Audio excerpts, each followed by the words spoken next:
channel and another episode of Wind Down the Weekend. Today I have a very special guest with me, Rashard. What's up, y'all? I'm very happy to be here finally. Yes. It's Rashard, otherwise known as Go Shardy on all social media platforms. Perfect. Make sure you follow him and get in tune with the fashion scene. Yes. Very, very important.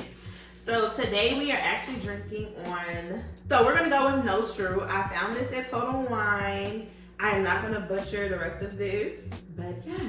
Go Y'all can support read it. it. Right, period. Reading rainbow. Practice. But yeah, so make sure you support. This is a new wine, so hopefully it's good. Of course, as always, we're gonna let you know. Let's toast to growing and glowing.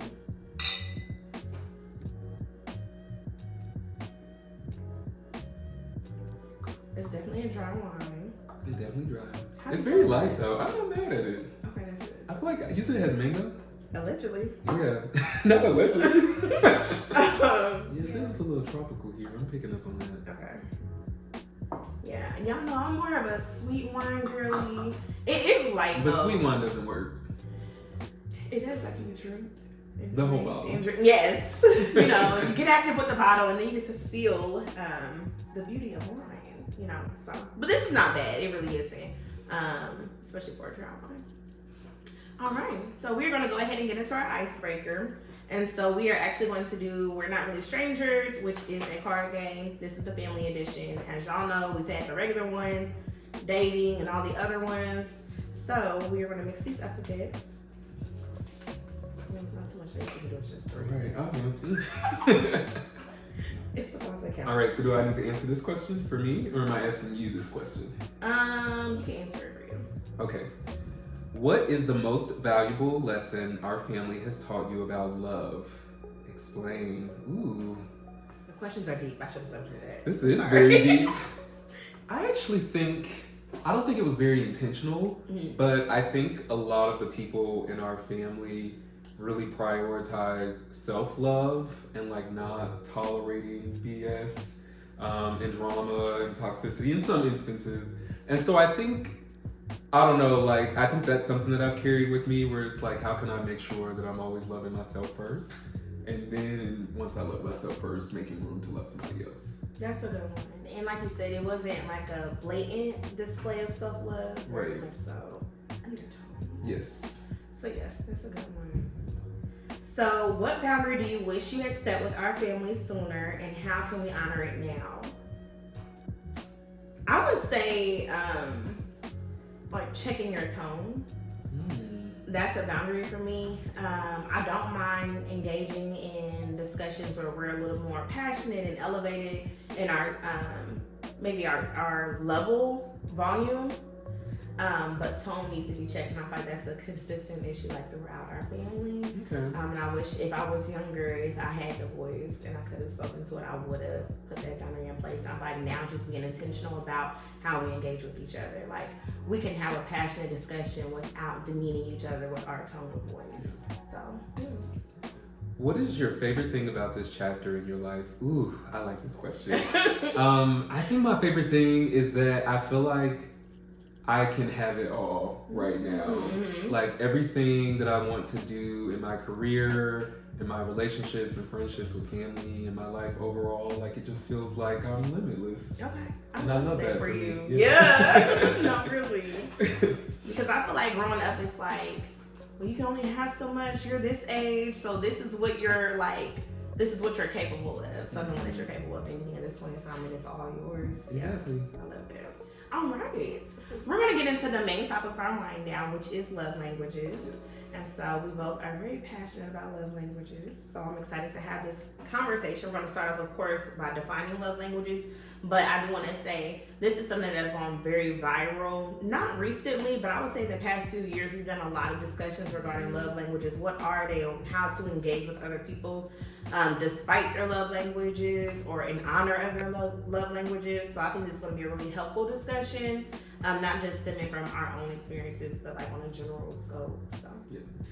the very first question is, how would you define love languages? So I define love languages as sort of your default when it comes to how you want to be loved and also how you express love as well. So I think across all the love languages, like we're capable of doing all of them, but I would say that like your love language is sort of the one that feels the most natural to you. And so there are acts of service, physical touch, quality time, gifts, and words of affirmation. Okay, I agree. I think that's a good explanation. I feel like if I were to define it, it would be very similar. It is I would say communication, obviously, of love and the way in which you receive and give. So, same thing. And I would also say that it's in all contexts, like whether it's family, friends, and romantic. people miss that. Yeah, it's like across the board, like it's love in all capacities. Right. I think a lot of times we focus on the romantic version of it, and it's like, okay, but even in your family, you know, let's talk about that. So yeah, that's a good point. So what are your love languages? So I am pretty consistently, my number one is physical touch. And that has been the case like my entire life, yes. I didn't know that. Really? No. You have to think about like how often like I hug or I just like rub people's shoulders, like random stuff like that. Like I love just like, I don't know, like when you touch people, you just sort of like transfer energy. That's true. And so, I don't know, there's something very invigorating about that. And then the second one for me is quality time, which I feel like is the case for a lot of people, but I really do just like spending time with people in person. I'm saying. So quality time is my number one. It's just big. We don't even have to do anything. Like just sit on the couch. We don't have to necessarily touch or be close, but just being in the same room. We gotta touch and be close. Oh, okay. I don't know. I just like being in the same space. So I think, like for me, car rides, they're just so intimate. I love road trips. Just being so close to people. I don't know. Like quality time is so important to me. So that's my number one, and my number two is gifts.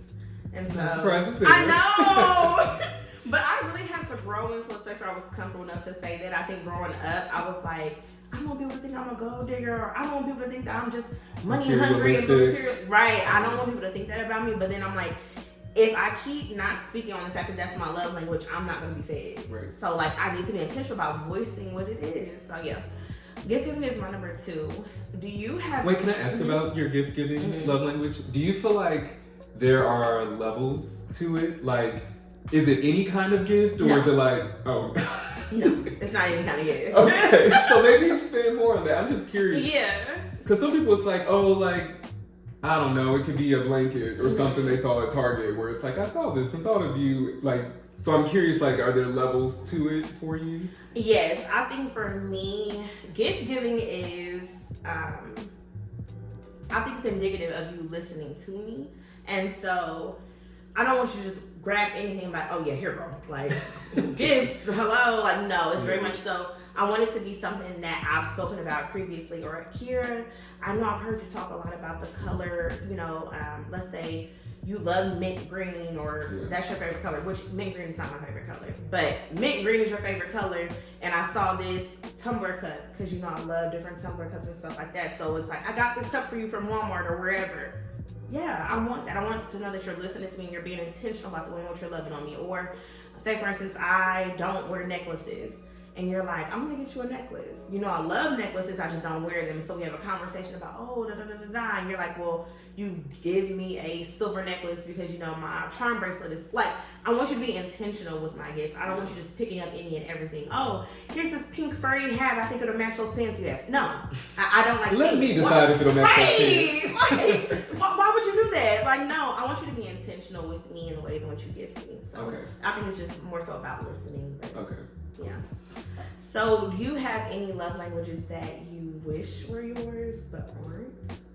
I actually don't think so. No? I feel like really, really fine with the love languages that I have. I will say, actually, I'll wait later on in the conversation to talk about that. Okay. Yeah. I would say I do. So I really wish touch was my love language. I desire that, but I'm not necessarily comfortable in that realm. And so it's like, I really wish I was into touch and wanted to hug and kiss and love and just be super affectionate with people in all ways, romantic, familial, whatever it may be. But that's just not me. And I'm like, oh, I really wish I had that, but I don't.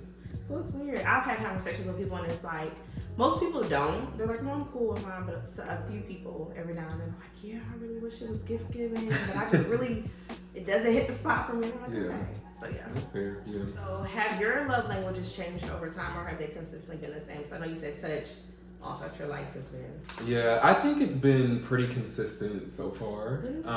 I do. Yeah, I like when I reflect and just think about how I interacted with my friends over the course of my life, even when I was young, and with family and everyone else. Like I'm like, it's definitely physical touch and quality time. Like I can't even look at any of the others and feel connected to them at all. This way that I felt connected to those two over my life. Okay. Yeah. What about you? I think for me, acts of service, gift giving and acts of service have kind of like swapped. It just depends on like what season I am in my life. So it just depends. And they're similar in a way. They are. Yeah. And so that's why I'm like, it just depends on where I'm at and where I'm like, but like I said, they're neck and neck. Yeah. Do you know your parents' love language? And then how do you feel that affected the development of your love languages? So I don't know it exactly. I've never had a conversation with either one of them about love languages. But what I will say is that I do think that probably for both my mom and my dad that they have physical touch somewhere near the top. Like one example I point to really often is that when I was younger, me and my siblings, like my mom would massage our feet and we'd be in the bed with her like just watching movies and stuff, and my dad is like big on hugging and like putting his arm around your shoulder and things like that. So like I feel like I've always been comfortable with just like interacting with people in that way. I don't know if it is either of their love language, but I know that it's not like low for them just because of how comfortable they are like interacting in that way. Okay. Yeah. That's cute. I love that. My mom. I know my mom's love languages. I do not know my dad's. I know my mom is. We have the same right now, so hers have changed over time too. But hers is quality time and gifts, and so for similar reasons with the gifts. But I will say I think her love language has affected mine just because, for instance, touch has never been her love language ever. And so then thinking about, you know, us growing up, it's not that she didn't like hug and kiss us like she would, but it wasn't like a every day, every week, like it was sporadic. And then I think about how uncomfortable I am with touch, and I'm like, okay. So I see how that played a role in like, that's not yours, and so it's also not mine because I don't know that experience. I don't know what that is. Yeah. So yeah.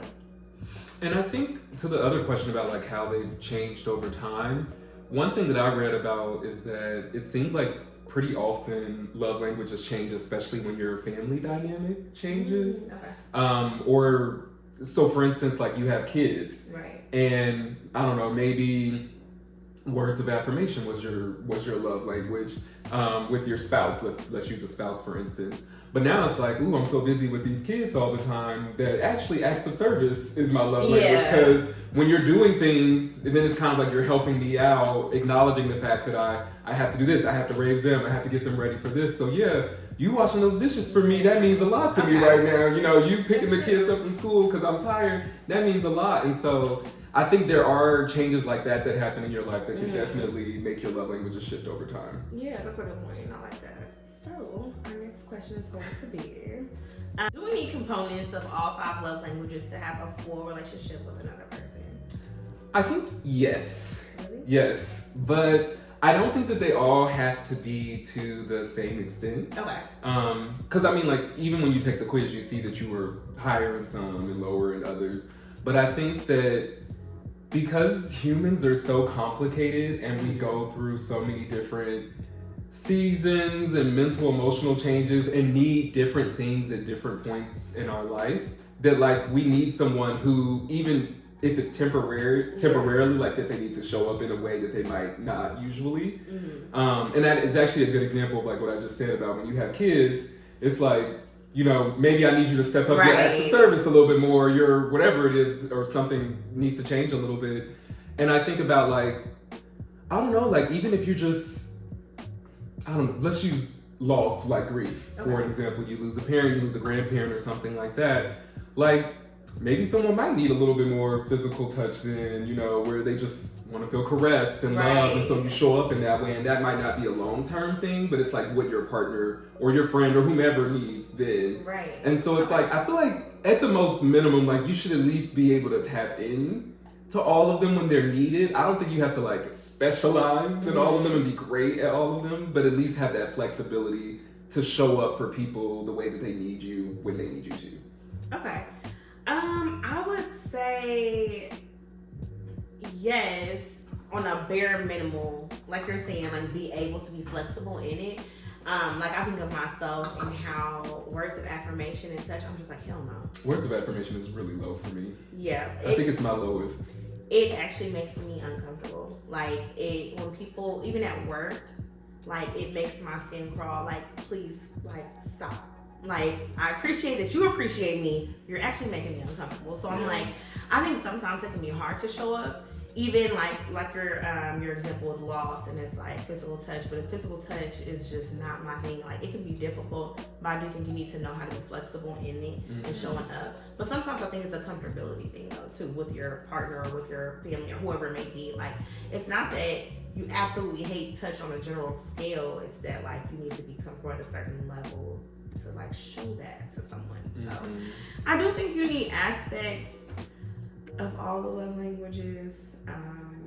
But I think your love languages and your partner or your and whoever else's love languages need to take front seat. You need to be intentional about that, especially in the giving and the receiving realm. Like you give love this way, how do they receive love though? Those are the ones that take the front seat, and then the rest of them kind of fall to the back for just in case purposes. But I did read something, and basically they were saying like love languages are not real because everyone needs all of them, whether it's on a large scale or a lower scale. So why are we saying like, oh, this is my love language? Well, technically all of these are your love language.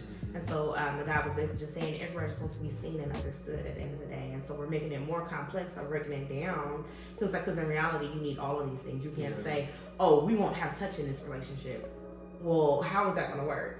Oh, I'm not going to do words of affirmation. Well, how will that dynamic work if you don't ever affirm verbally anything ever? And he was just saying like technically this is all made up. And so I was like, I don't agree that it's all made up, but I think it's a good point that we need all components. Yeah. I think we should think of it like a language in terms of fluency, like if we all were multilingual. And so what I would say is like your primary love language or love languages is like the language that you default to that feels most comfortable, that you think in. So like, for instance, I talk to a lot of native Spanish speakers, and they often tell me that they think in Spanish, even if they're speaking in English. And so it's like, you're able to tap into everything, but it's like, when I say like my love language is touch, that's kind of my way of saying like, that's my language, like that's my native tongue, that's what I go to. If I need to speak a little words of affirmation or do a little acts of service, you know, here and there, if I need to tap into that, I can. But it's like, if I'm just like not thinking about it, like baseline, just going with the flow, behaving like myself, it's always gonna be physical touch. Okay. Like that's just, and that's why I was saying like earlier when you were like, how do you define it? For me, it has a lot to do with like what you default to. Okay. But again, I think that everybody should be able to tap into all of them. You just may not be as like fluent in the others, so they don't come as naturally. Like it just may take a little bit more effort. Agreed. I like especially how with words of affirmation. Yeah. For me, it's words of affirmation and touch. But touch is like, since I want that to be my love language, it's like I work on it with people that I'm really, really comfortable with. Yeah. But words of affirmation, it's like pulling teeth. Like I just can't get those things to come out of my mouth. Like I can write something, and even that takes me a while. Like I think it was sometime this year I had to write someone a letter. This dude, and I was like, what the fuck am I supposed to put in here? Like literally like erasing stuff, putting it back. Does this sound right? Reading it out loud, I said, honestly, like this is ridiculous. Yeah. Like this is just not my thing. But yeah, I like how you said it's like an actual language. I think that makes it easier to comprehend. So. Can we go down this words of affirmation rabbit hole since you brought it up? Because I feel like your example of how it shows up in a work setting is very relatable. And in my previous job, they used the term brilliant a lot, and that would like, I don't know what it was, but I would just be like, I'm like, that's a really big compliment. Yeah. Like, that's a bit much. And I'm just like, y'all, I just want y'all to just tone it down a little, like just a little bit. And they also really liked public acknowledgments. So like if you're in a team meeting or something like that, it'd be like, oh, Rashard did X, Y, and Z masterfully and all of this. And it's more like, like, okay, like I did a good job, but we don't have to announce it. Like it's cool. Like, you know, we're good.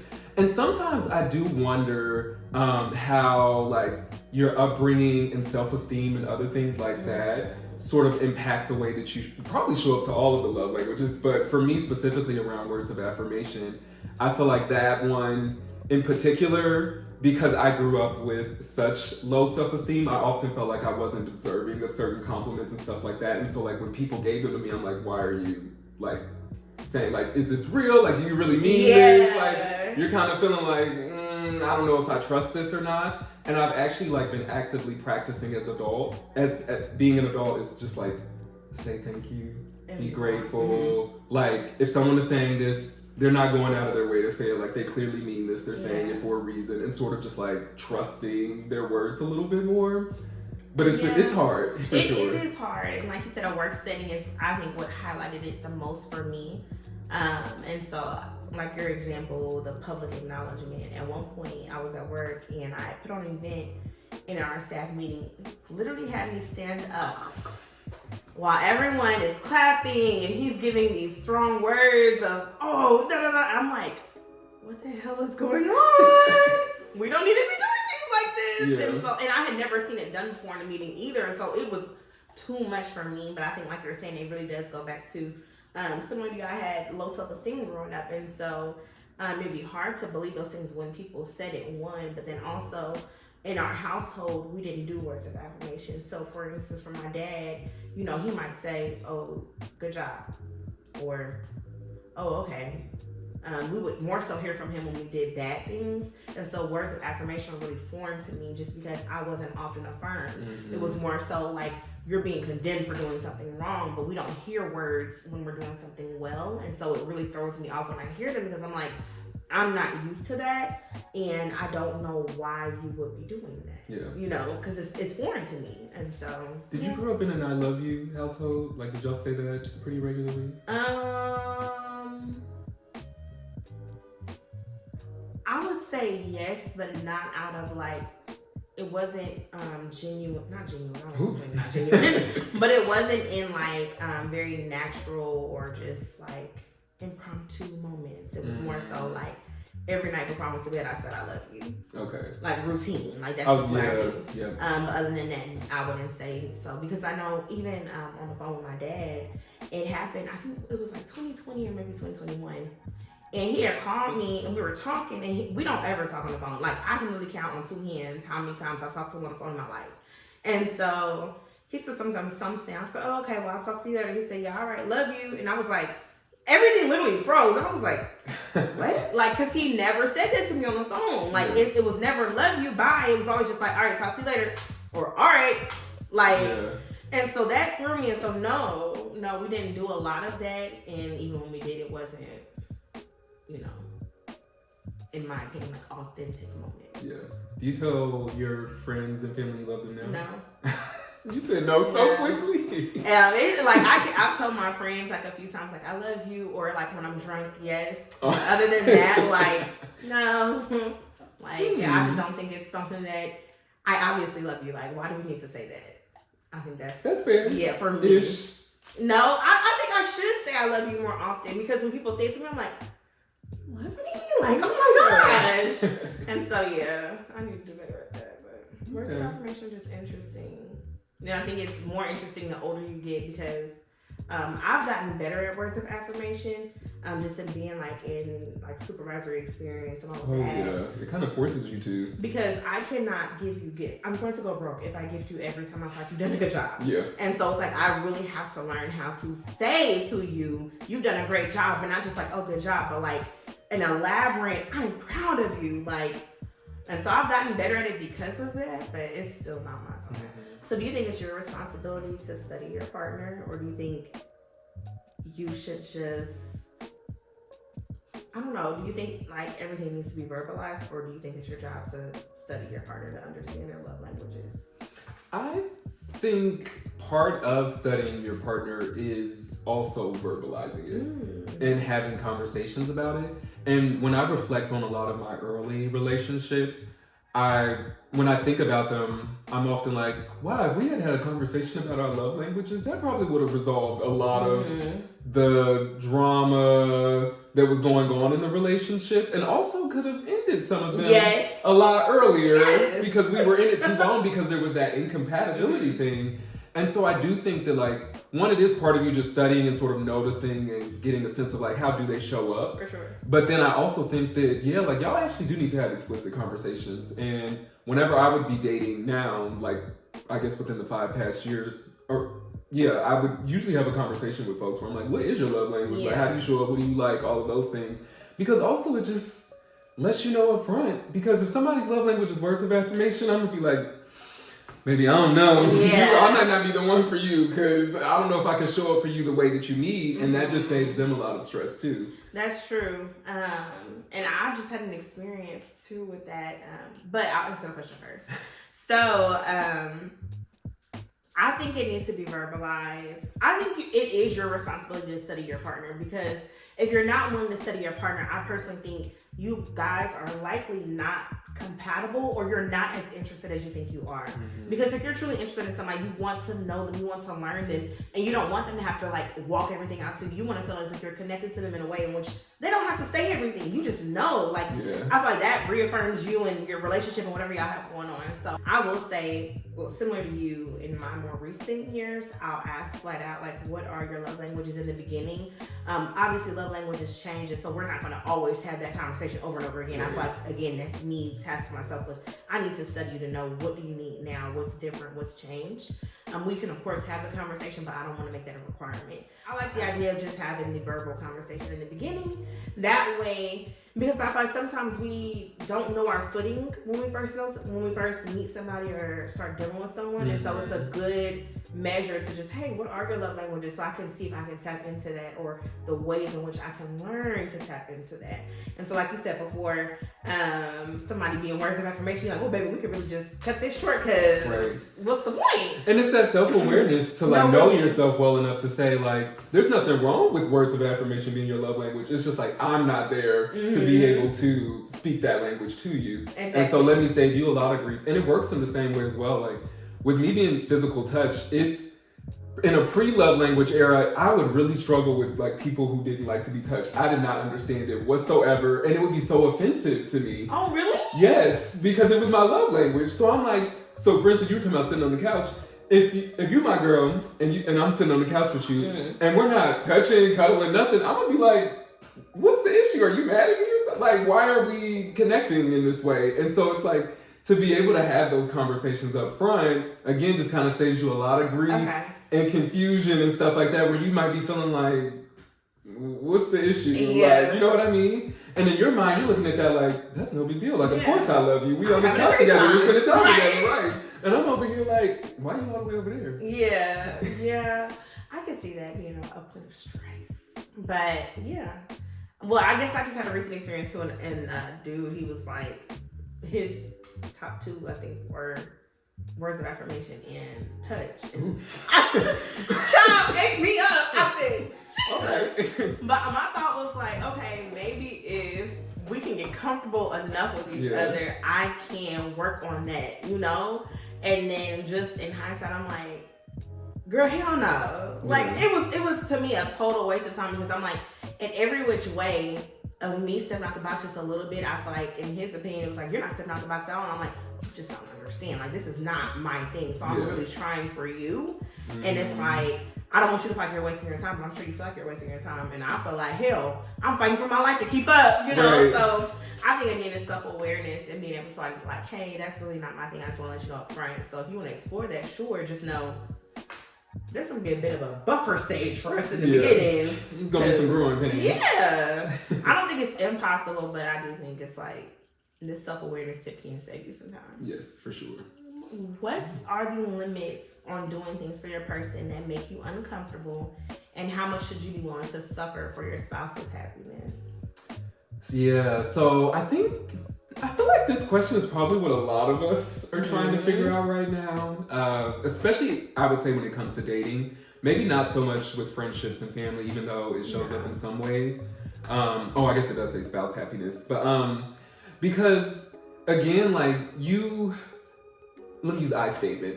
I want my love to be very natural. Yes. And so I don't ever want to feel like I'm forcing it or, I don't know, just doing something that doesn't come naturally or feel organic to me. Okay. But at the same time, also acknowledge that like relationships are work. And so I also don't want to seem so rigid where it's like, well, I'm physical touch and quality time. And if you ain't that, then whatever, bounce, like it's not going to work. And so, I don't know, it's like, you certainly shouldn't be suffering in any capacity. Like, let's just put that out on the table now. Like, if you're suffering, you need to bounce. Let's go ahead and wrap it up. But I don't know. It's like, it's so case by case of just trying to figure out, like, what do you, I don't know. It's about balance. I would say it's definitely about balance. I would say my limits are you forcing me. So I feel like it, like you said, it has to be natural. And so let me step outside of my box slowly but surely if that's what it is. And if you don't like that, then let's just wrap it up. But if it comes to a point where it's like, you're not doing X, Y, Z and A, B, C and 1, 2, 3 and da, maybe this just isn't working. It's not a matter of, we need to have a conversation about how you can start rubbing my toes and laying on me in bed and wrapping your arm around my neck when we walk in and holding my hand when we walk in a restaurant. Like, maybe that's not the conversation we should be having. This more so about like, we are not compatible and that's okay. But again, I don't want to say that we need to be super rigid in the beginning where our love languages don't align so we're done. No, let's see, what you're comfortable with. And if somebody is trying to understand your language and you're okay with that buffer moment, okay. Like, there's a lot of give and take in relationships outside of love languages even. So, stay the test of time. But also, like you said, if you're suffering, it's really not that deep. Like, if it's really like, every time I get around this bitch, she just really isn't giving me what I need. Okay, well, let's just wrap it up then. Like, we don't have to force it, so. Yeah, and to that point, I think, like, again, using the example with physical touch for me, that's one where I'm like, that's probably the one I am a little bit rigid on, where I don't know how patient I'm going to be with somebody on that, to be honest. I'm going to just be, like, completely honest, because it's just, like, to me, that there's so much of that, like, that element that goes into a relationship, and it's not even necessarily like PDA kind of way, because I know you mentioned like holding hands and stuff like that, but it's like, baby, if we not touching, I don't know, I feel like I would be suffering, to refer to the question a little bit, yeah. But I think in those moments, accounting for how that person grew up sometimes, so if this really is just a foreign concept, like, do you have come back to me when you're healed. Oh my gosh! Maybe it's not even that though. It's just really a foreign concept of like, I'm not used to this. So like, you don't have any buffer room for that. It's just like, I feel like there has to at least be some openness. But like, even then, I don't know. I also feel like with age, I'm getting less patient. Yeah. Same. Let's get to the point, babe. Right. So it's just like, listen, I'm not trying to work through certain things with people anymore, and it's weird because you do want to be empathetic to people's situations and stuff. Because there's, like I said, using the self-esteem example, like that's affected the way that I relate to words of affirmation. So like I have my own thing like that, but if somebody was like, Rashard, you not telling me you love me enough, or like encouraging me enough, or whatever, however they like to be affirmed, I honestly would probably be like, you know what? That's fair, and you might be suffering if I'm not giving you what you need. And so, I don't know, it's like, it's very easy to say that you don't want to be rigid, but now as I'm like reflecting on it as we're talking about it, I'm like, there are, in some ways at least, where I'm kind of like, I don't know how patient I can be. Okay. If I'm being 100% honest. Yeah, and I appreciate the honesty though. I would say I'm more patient just because sometimes I just want to see. I'm very picky about the people that I engage with and entertain. And so if I finally find somebody that I'm willing to entertain, it's like, okay, let me see if I can work on me and like, do the things that you need me to do. Yeah. So I don't know. I think it's, And see, my problem is probably I don't think of it as working on myself. Oh.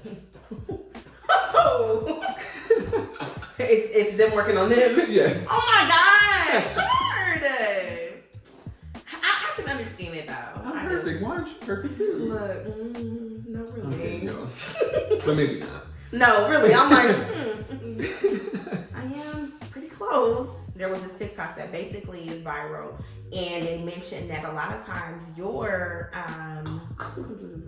the opposite of your love language tends to be your toxic trait. And so to give some scope to that, for instance, if your love language is quality time, your toxic trait is isolating. If your love language is gift giving, your toxic trait is impulsive shopping. Words of affirmation, you go silent. Quality time, you isolate. Acts of service, you don't ask for help. So like it's the exact opposite, and they are allegedly supposed to align. So do you feel like that is the case for you, or do you have another perspective on that? Yeah, so when I watched the video, it did not resonate for me whatsoever. So even looking at mine, like the physical touch, the toxic trait is avoidance. I'm like, I don't see that for myself, and I don't know if I really see that for anybody else that I know that that has like physical touch, for instance, as their love language. To me, I think maybe I kind of understand where they were trying to go with this concept, but it almost seems like it's backwards. Like I would almost say that, I still don't know if that applies to me, but I'm gonna just throw it out there. But that like, whatever your lowest love language is, like that toxic trait shows up. But now that I'm reading it, I'm like, words of affirmation is my lowest, but I don't really go silent. So like, I don't know. I kind of struggle with that argument that they're making overall. I don't know. It didn't resonate with me either, honestly. Just because I like the toxic traits, while they do directly correlate with the love language, I wouldn't say that any one person is committed to these toxic traits. And this is me just being completely transparent here. My love languages are quality time and gift giving. Am I an impulsive shopper now? Yes. Do I isolate? But is that a toxic trait? I don't think it's anyone's business but mine. Right, exactly. Who's So, getting hurt by it? Exactly. And then with quality time, isolating. I do isolate. But I see where they're going because I'm like, okay, yes, those are some of my toxic traits, but also not asking for help is also a toxic trait of mine, as well as avoidance, as well as going silent. So you're toxic? No, that's not. Okay. Oh, I thought that's where we were going with this. Okay, we can't go there. But no, like all of those technically to me are traits of me being toxic because I exhibit all of those things depending on the situation. And so I don't think they directly tie with my love language. Right. I think we're just listing off toxic traits and love languages, honestly, because I'm like, they don't correlate, and I'm not going to say that I only have two toxic traits, and these are my main two. Impulsive shopping is the least of your concerns. I promise you that. Definitely. The least of your concerns. So I'm like, no, I'm not seeing it personally. So let's talk about these toxic traits that you have. Oh my gosh. I'm not talking about toxic traits. Look, I need to work through them. Definitely need to go to some therapy. Work through things. Because I know I need to get myself together. Especially now that I'm getting older. Like, people aren't playing these games no more. And I don't want to play these games anymore. So it's like, ooh, I need to get myself together. But yeah. Those are my toxic traits. Do you want to talk about your toxic traits? Are any of these your toxic traits? Well, and so the weird thing about them is because I don't know, I'm a person who needs context and setting a lot. So for instance, I'll look at isolating. And I don't think of it as a toxic trait because I'm an introvert. And so for me, if I'm isolating, often I'm isolating to recharge my energy so that I can then show up again with all of my energy. Okay. Because the flip side of that is if I don't go and spend some time alone, then if I'm in a group setting, and sometimes even in a small group setting, like just me and one other person, I can be irritable, I can be annoyed because I've spent too much time around other people. And so when I think about that, I'm like, is that toxic? Maybe not. No. And that too, I don't necessarily think they're all toxic traits. Yeah. There's things that you do for comfort sometimes. Yeah. And maybe the piece there is the communicating element where it's like, if I am isolating, as long as I'm like communicating why that I am, like what's going on with me right now. Especially when I look at like that going silent one. Like I am somebody, I wouldn't phrase it that way, going silent, but I'll often, for instance, if I see something bubbling up to become a potential argument or pressure point or something like that, I'll often say, you know what, I need a beat. because I don't want to say anything I don't mean. I don't want to expend a lot of energy yelling, being mad at you, anything like that. I'm like, let me just process this and work through it. And I know some people do that same thing, but they don't communicate that that's what they're doing. They just go silent. Yeah. And so it's like, is it toxic? Maybe on its surface, no. I think it's when that communication isn't there. Yeah. Then it's like, okay, well, like, girl, what happened? Like, you stopped talking to me. What's the issue? Like, you know. And so I think as long as you're communicating, like, why you're behaving in a way, and you have that awareness, and you're not doing so to hurt someone, intentionally or unintentionally, like just being, I don't know, like being hyper aware, having really strong emotional intelligence, I think are things that really help to make things that may traditionally be looked at as toxic traits a little bit more understandable, and allows people to be more empathetic with how you're feeling. That's true. And I think, like you said, having that lack of communication, I think on its surface forces people to think, oh, it's toxic. And it's like, it's really not. Because I know I go silent, but it's not because I'm trying to, like, it really depends on the situation. But in the one you just gave an example of, like, I really am trying to process, and it takes me a moment to process things. Yeah. So I'm not being silent because I'm trying to treat you a certain way or make you feel a certain way. But I want to make sure the emotions that I'm feeling are really the emotions that I'm feeling. Yeah. Sometimes it takes me a couple of days to process. Sometimes it takes me a week to process. And you just won't hear from me. And it's like, not that I'm trying to, I forget what that word is, like put you on ice or whatever it may be. But like, I really am trying to understand. And I think people miss that. Mm-hmm. And so it's like, I'm gonna do some check-ins, Key. I know. Where it's just like, and that's another good example where it's like, if it is a week, because a week is a lot. I'm just gonna throw that out there. If I'm on the receiving end, I'm like, a week of you just kind of going silent is a bit much, even if you did explain why. And so I feel like even in the middle of that week, just be like, hey, I'm still working through everything. I promise we'll talk soon. I just need more time. Like, great little check-in, cool. I'll respond and be like, all right, I understand. I might be upset about the fact that we're not talking, but at least you communicated to me like where your head is at right now. Because I think a lot of the issues that show up in relationships, especially as it relates to love languages, is that people just feel like they are in limbo. Mm-hmm. They don't understand like why you're not doing something a certain way. And I guess that even goes back to that thing about rigidity, where it's like, to your point, if you're not touching me in the relationship, if we can at least converse about why you're not showing up that way, or like why that doesn't come naturally to you, I'm a lot more willing to work through that with you than if you're somebody who's just like, I don't want to touch you and I don't want to explain why I don't, like I just don't want to, and I'm gonna work on it on my own time. That's not gonna work for me. No, that's too much. Like at that point, like, girl, well, just wrap it up. You should have said it at the beginning. Exactly. So that's the point.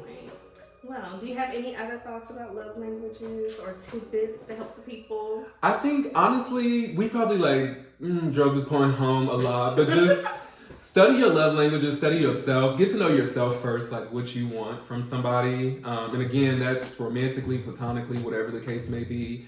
And then just communicate early and communicate often, because I think otherwise, it just leads to a lot of confusion and heartbreak and drama. And it's just like, whenever I reflect on a whole bunch of old situations, I'm like, that literally could have been resolved in a conversation about our love languages. A lot of them, So I feel like I agree. Communication is key with love languages and making sense of them. And along the way, doing check-ins, I think it's important. So that initial conversation of what is your love language, from every stance, familial, romantic, whatever it may be, let's have those conversations, but also learning to understand the importance of studying people and knowing people.